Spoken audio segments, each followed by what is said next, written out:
à la première personne. Le narrateur qui nous raconte sa vie s'appelle Gaby. Ce n'est pas une autobiographie. Gaël Faye, qui est l'auteur, ne raconte pas sa propre vie, mais il s'inspire de son enfance qui s'est effectivement déroulée au Burundi. Donc on découvre le narrateur, dès le début du livre, c'est un adulte. Et il nous dit qu'il n'est pas très heureux. Il n'est pas heureux cet homme parce qu'il ne trouve pas sa place réellement dans le pays où il vit. Alors il va replonger dans son enfance et nous raconter ses souvenirs. Au début du livre, il nous décrit une vie qui paraît un petit peu idéale. L'endroit où il vit est beau, ses parents sont à l'aise financièrement, ils ont même des serviteurs dans leur maison, ils partent en vacances et ils font des virées au bord des lacs, ils mangent dans des grands restaurants où il y a des ambassadeurs. Pendant qu'ils attendent le repas, ils vont nager dans la rivière avec sa sœur. On découvre au passage le personnage de sa sœur, qui est plus jeune que lui, qui est très sage, très sérieuse. Et elle, comme lui, a refait sa vie en Europe après son départ du Burundi. Et d'ailleurs, au début du livre, quand il dit à sa sœur que lui vit mal d'être parti du Burundi, elle lui répond que c'est du passé et qu'il ne faut pas penser à toutes les horreurs qu'ils ont connues là-bas. Il va raconter aussi sa vie quotidienne avec ses copains. Ce garçon, il vit dans une impasse, il a autour d'une dizaine d'années et c'est un quartier qui est un petit peu privilégié. Les enfants autour de lui, il y en a plusieurs qui sont issus de couples mixtes. Il y a quand même un bémol à son bonheur, c'est que sa mère et son père ne s'entendent plus. Sa mère a quitté son père, donc il se retrouve seul avec son père, mais il continue à fréquenter ses copains. Ils se retrouvent ensemble sur un terrain abandonné où il y a une carcasse de voiture et à l'intérieur de la carcasse de la voiture, ils s'amusent beaucoup, ils font des blagues, ils volent des mangues dans les jardins des voisins, ils les revendent aux passants, ils les revendent même parfois aux voisins à qui ils les ont volés.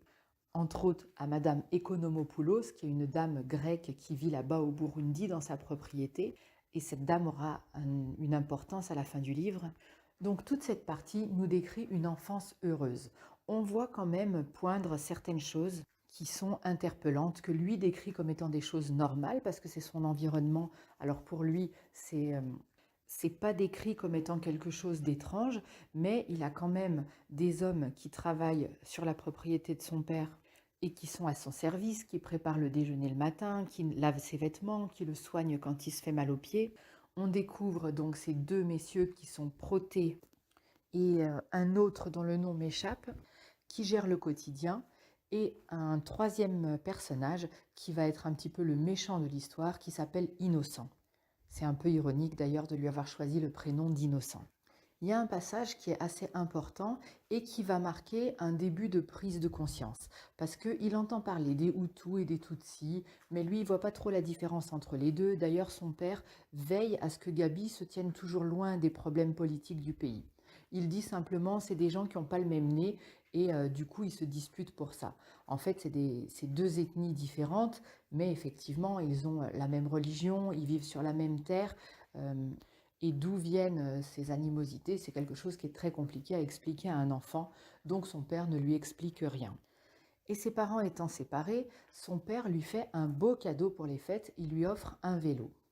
Et Gaby est très heureux de son vélo, il le montre à ses copains, il part quelques jours avec son père, et à son retour, un des employés est parti et il a volé le vélo. Donc le père est furieux, Gaby est en larmes parce qu'il tenait énormément à ce vélo qu'on vient de lui offrir. Et le père, qui a beaucoup de travail, envoie Innocent avec un autre serviteur de la maison, celui dont j'ai oublié le nom, qui a été, fut un temps chef dans une usine qu'avait montée son père et finalement qui s'est mis à son service, qui est un monsieur qui lit beaucoup la Bible et qui donne beaucoup de leçons de morale.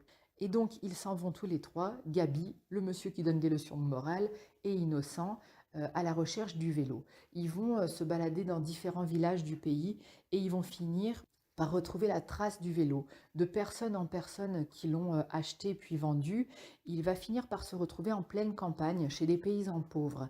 Et eux, ils ont acheté ce vélo pour leur enfant, ça leur a coûté une fortune. C'est toutes leurs économies qui sont passées dans l'achat de ce vélo. Donc du coup, le serviteur qui accompagne Gabi et qui participe à son éducation va lui dire, écoute, on n'a qu'à dire à ton père qu'on n'a pas retrouvé le vélo. De toute façon, ton père t'en achètera un autre, il a les moyens. Mais pour eux, si on enlève ce vélo, ça va être un drame parce qu'ils n'auront plus les moyens d'en acheter un autre. Et ils ont certainement acheté ce vélo pour que cet enfant puisse se déplacer, peut-être pour aller à l'école ou autre. En tout cas, ils l'ont acheté parce qu'ils en ont besoin et ils ont fait un sacrifice pour leur enfant qu'ils ne pourront pas refaire. Mais Gabi, lui, c'est un enfant. Et du coup, en tant qu'enfant, il se fâche, il dit non, c'est mon vélo. Et Innocent attrape le vélo, le met dans le coffre et dit ça suffit, on va pas commencer à s'embêter pour ces pauvres gens qui valent rien du tout. Le vélo est à nous, on l'embarque. Et du coup, Innocent s'en va avec le vélo. Et Gabi va avoir une prise de conscience quand même et il va se rendre compte qu'il vit quand même comme un privilégié et qu'il y a autour de lui une certaine misère et qu'il a un petit peu une force et un pouvoir, entre autres, à travers Innocent. Ses amis sont aussi très importants. Son meilleur ami, c'est Gino. Il y en a d'autres qui sont les jumeaux, qui sont très rigolos, qui racontent toujours plein de blagues. D'ailleurs, à un moment, ils partent en pleine campagne dans la famille de leur mère et les parents partent en amoureux et les confient à leur grand-mère. Et quand ils reviennent, les parents récupèrent les jumeaux, mais les jumeaux, entre deux, se sont fait circoncire. Et eux ne s'y attendaient pas du tout. D'ailleurs, les parents sont assez furieux de ce qui s'est passé en leur absence. Et c'est un récit qui est très rigolo parce que eux, ils racontent comment ça s'est passé sous les yeux effarés de Gabi. Il y a Armand, dont les parents sont diplomates, qui sont tous les deux burundais. Il y a Gino, qui est un personnage très important, c'est son meilleur ami. Lui, il a un père belge et une maman qui est burundaise ou même rwandaise, je pense. Et en fait, on va comprendre dans le livre, à un moment, quand il se battra plus tard avec Francis, que sa mère est morte. Mais Gino ne s'en remet pas que sa mère soit morte et elle est morte justement dans les massacres qui ont eu lieu entre Hutus et Tutsis. Et Gino, c'est un enfant qui s'intéresse beaucoup à la politique, son père aussi. Et dans la deuxième partie du livre, quand la violence va éclater, Gino va prendre une part à tout ça. Contrairement à Gabi, aux jumeaux et à Armand qui, eux, essayeront de rester plutôt distants. Donc, globalement, l'histoire la plus importante entre les enfants, c'est l'arrivée d'un autre, de quelqu'un qui n'est pas de leur bande. Et cet autre, c'est Francis. Un jour, Gabi fête son anniversaire. Entre autres, il y a un vieux colon qui s'appelle Jacques et qui a connu l'époque de la colonisation qui arrive parce qu'il vient de tuer un crocodile. Donc tout le monde mange le crocodile, c'est la fête, tout le monde est très heureux. Mais il y a un briquet qui est volé. Et Francis, qui s'est incrusté dans la fête, a été bien accueilli par sa mère et son père. Mais la bande de copains, ils ne sont pas contents parce qu'ils considèrent Francis comme leur ennemi. On ne sait pas trop pourquoi. Apparemment, il est un petit peu plus pauvre. Mais en tout cas, il y a une animosité entre eux et c'est surtout Gino qui déteste Francis. Et quand ce briquet disparaît, c'est un beau zippo, tout le monde pense que c'est Francis et le gamin est mis dehors. Quelques jours après, il va y avoir une grosse bagarre qui va éclater et là, pour la première fois, Gabi va être vraiment confronté à la violence. Il est avec son copain Gino et Francis va les attaquer. Et là, ils vont réaliser que Francis est un enfant très fort, qu'il a une rage en lui. Il va se mettre à les frapper et il va essayer de les noyer dans un ruisseau. Et tout le chapitre, il est décrit où on se demande mais comment ce gamin a une force pareille. Ils disent qu'il a des bras plutôt maigres, mais il tient la tête des autres enfants sous l'eau, il les frappe et Gabi, il sent sa tête qui cogne contre le fond de la rivière et il croit vraiment qu'il va mourir. D'ailleurs, il se résout même à mourir. Il se dit ok, très bien, je vais mourir ici. Mais Gino, lui, il a une rage pas possible et Francis, en même temps qu'il les frappe, il insulte leur mère. Et quand il insulte la mère de Gino, Gino devient comme fou et il retrouve la force de prendre le dessus dans cette bagarre qui est quand même très violente. On découvre aussi dans ce livre la famille de la maman de Gabi qui s'appelle Yvonne. Donc cette famille, c'est une famille de Rwandais qui se sont réfugiés au Burundi. Les heurts qu'il y a eu au Rwanda, c'est aussi une des raisons de la séparation de Yvonne, qui est rwandaise, et de Michel, le papa de Gabi, qui lui est un Français qui vient du Jura. Lui s'est installé en Afrique parce qu'il pense qu'il peut offrir là-bas un cadre de vie à ses enfants qui est meilleur que la vie qu'ils auraient pu avoir en Europe. Il pense que ses enfants vivent bien. Lui-même, il adore les grands espaces et il n'a pas envie de retourner vivre en Europe dans une maison qui serait au milieu d'une ville où tout serait gris. Yvonne, elle a été traumatisée par ce qu'elle a vu des massacres au Rwanda et elle veut mettre ses enfants en sécurité. Elle veut avoir un passeport français, elle veut vivre en France, elle ne veut pas rester dans ce pays où elle ressent une insécurité. Et la famille de Yvonne, elle est composée de plein de personnages. Il y a la grand-mère qui s'appelle Rosalie, il y a son frère Pacifique qui va partir à la guerre. D'ailleurs, je suis en train de me dire que Gaël Faye, il a quand même un bon sens de l'ironie pour le choix des prénoms. Donc Pacifique, lui, il n'arrive pas à accepter d'avoir été arraché du Rwanda. Il dit c'est notre pays, on doit y retourner. Et il participe à un mouvement de jeunes qui sont des Tutsis qui ont été chassés pendant le génocide et qui rêvent de prendre les armes et de retourner récupérer leur place dans leur pays. Il va partir au Rwanda et il va en revenir avec des nouvelles plutôt inquiétantes. Il a monté là-bas donc une armée, pas lui tout seul, hein, avec d'autres jeunes qui étaient aussi exilés, et ils essayent de reprendre le pouvoir, mais ils se rendent compte que finalement les Hutus au Rwanda ont accumulé plein d'armes et se préparent à de nouveau perpétrer un massacre contre les Tutsis. Donc lui s'inquiète parce qu'il a une jeune amoureuse qui s'appelle Jeanne, qui attend un bébé. C'est une famille traditionnelle, donc Pacifique dit à sa sœur de venir pour le mariage qui doit être célébré très rapidement et que dans quelques semaines, Jeanne les rejoindra pour vivre avec eux parce qu'il s'inquiète de la laisser vivre au Rwanda. Il pense qu'il va y avoir des troubles. Donc Gabi va à ce mariage et là-bas il va découvrir un petit peu la famille de sa mère qu'il connaissait quasiment pas et entre autres une de ses tantes qui a 3 enfants qui s'appellent Christiane, Christielle et Christian je pense et donc on va voir des enfants très joyeux qui vivent avec leur tante qui est veuve mais qui les élève très bien. Et à partir de là, c'est la deuxième partie et c'est la guerre. Ça va tout de suite être absolument très violent. Euh, il y a des journées villes mortes qui se mettent en place. Ce qui a été l'élément déclencheur, c'est qu'il y a eu une élection qui a eu lieu. Le Burundi a pu choisir librement son président. Et je ne sais plus s'il est Hutu ou Tutsi, mais en tout cas, ça a bouleversé l'ordre établi et les gens en place ne l'ont pas accepté. Et du coup, ça devient de nouveau la guerre civile. On voit aussi que parmi les employés de maison, ils sont aussi divisés. Innocent s'est fait renvoyer parce qu'il a tapé Donatien, c'était Donatien d'ailleurs le nom de celui qui lisait la Bible, du coup Innocent s'est fait renvoyer, il y a des tensions partout, il y a des journées villes mortes, c'est interdit de sortir, et petit à petit ça va crescendo, ils trouvent des cadavres au bord des rues, les gens se battent, se font lyncher, ça dégénère extrêmement vite. Finalement, un jour, Yvonne rentre chez elle, donc la mère de Gabi, elle dit c'est horrible, il faut absolument qu'on retrouve ma tante et ses enfants. Il y a des massacres au Rwanda et toutes les nouvelles qui nous arrivent sont horribles. Les gens rentrent dans les maisons, tuent les gens, cassent tout dans les maisons et ils ne vont jamais les retrouver. Yvonne va partir en errance et finalement, à la fin du livre, c'est Jacques qui la ramène parce qu'il l'a trouvée au bord d'une route. Yvonne va raconter ce qu'elle a trouvé au Rwanda. Et là, c'est vraiment l'horreur absolue. Sa tante est disparue, elle ne la retrouvera jamais. Les enfants sont retrouvés morts et les corps sont décomposés dans la maison. Donc Yvonne va laver toute la maison, va enterrer de ses propres mains les corps, mais elle raconte qu'ils étaient tellement décomposés que les corps filaient entre ses mains, qu'elle s'est arraché les ongles à nettoyer le carrelage. C'était des enfants qu'elle aimait énormément, c'était les enfants de sa tante. Pacifique, elle ne le trouve pas, donc elle part à sa recherche. Elle va chez Jeanne. La famille de Jeanne a été entièrement tuée. C'est un voisin qui s'en est réchappé qui vient raconter ça. Et Pacifique est parti à la recherche des Hutus qui ont tué la famille de Jeanne. Et il les trouve par hasard avec la robe de Jeanne sur l'une des femmes, le chapeau du père de Jeanne sur l'un des hommes. Il devient fou et avec sa mitraillette, il les tue tous. Donc Pacifique est exécuté en cour martiale. C'est sa propre armée, l'armée des Tutsis qui venait pour reprendre le pouvoir, qui va exécuter Pacifique. Et Yvonne fait le choix de ne jamais le dire à Mamie Rosalie parce qu'elle dit que si jamais elle savait que Pacifique a commis quelque chose contre l'armée et a été tué par les siens, ce serait quelque chose d'encore plus horrible que de savoir simplement qu'il est mort. Donc dans cette horreur totale, Yvonne, qui est revenue à la maison, perd complètement pied.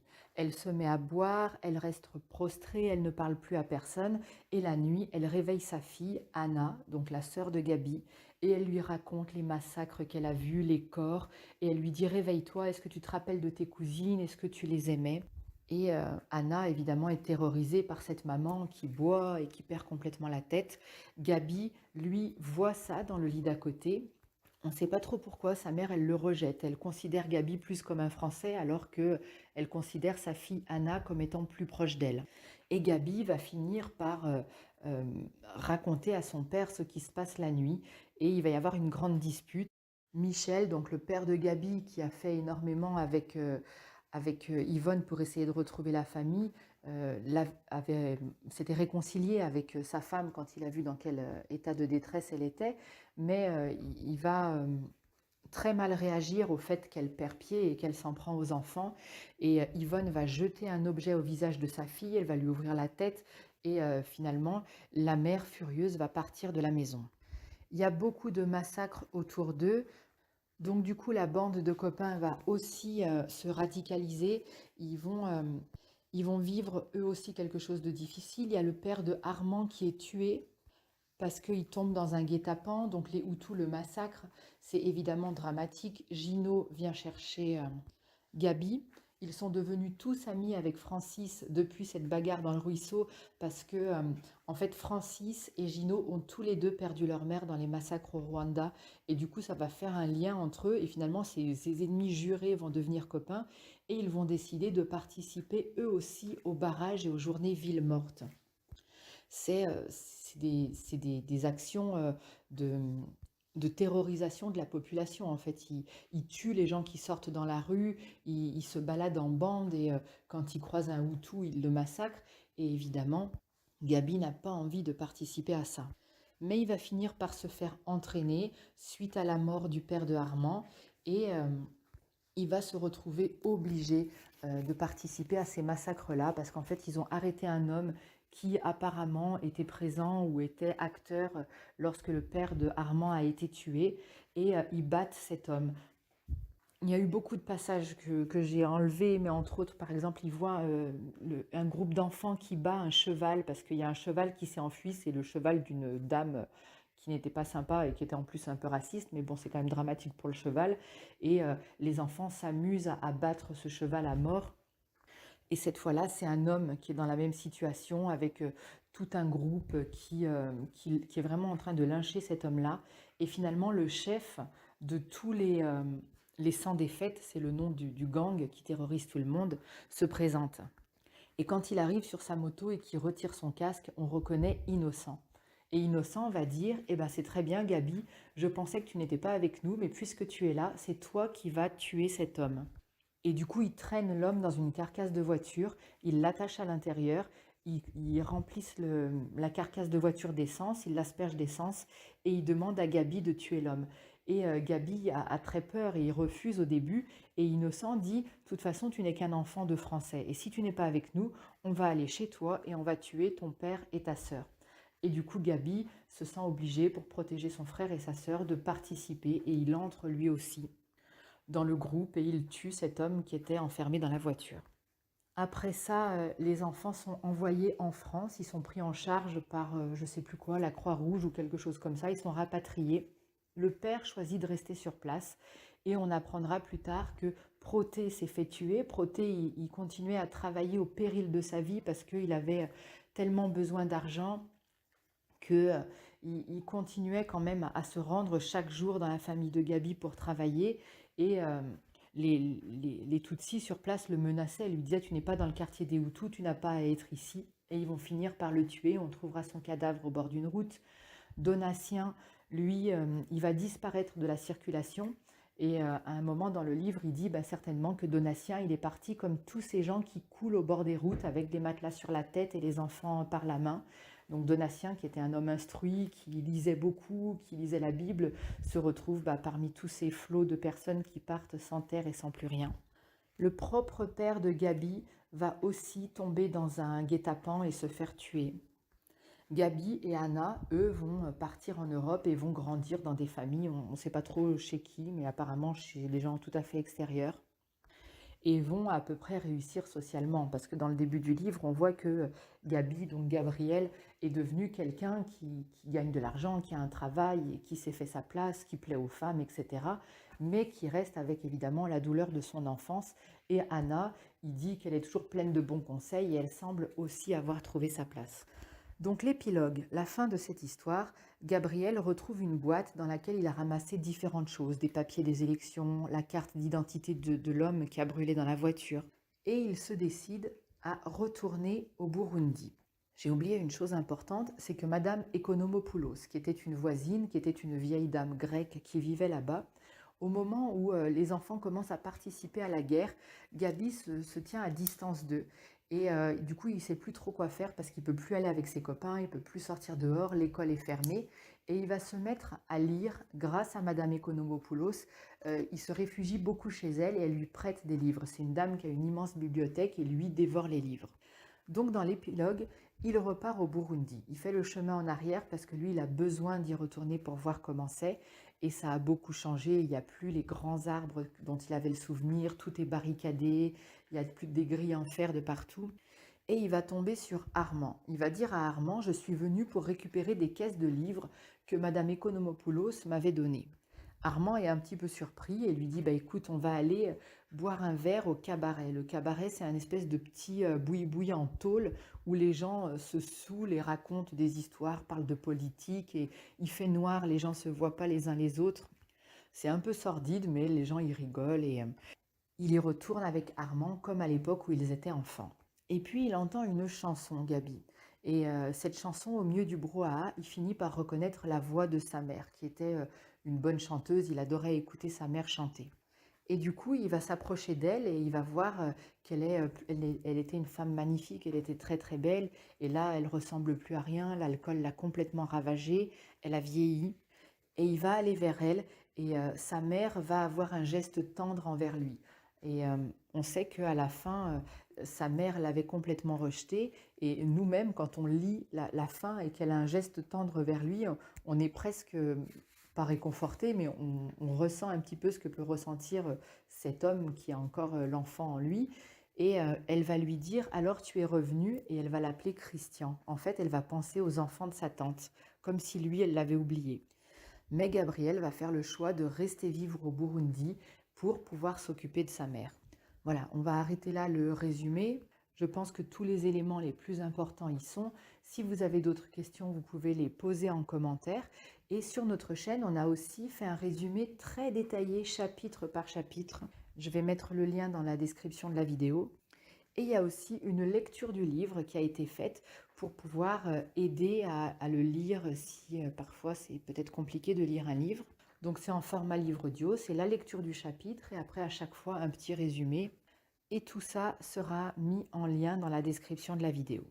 N'hésitez pas à venir fouiller sur ma chaîne, elle s'appelle Littérature du soir. Le lien s'affichera en fin de vidéo. Il y a plein d'autres livres qui sont résumés et n'hésitez pas à venir les écouter et en parler parce que les livres sont tous des trésors. Fin du résumé.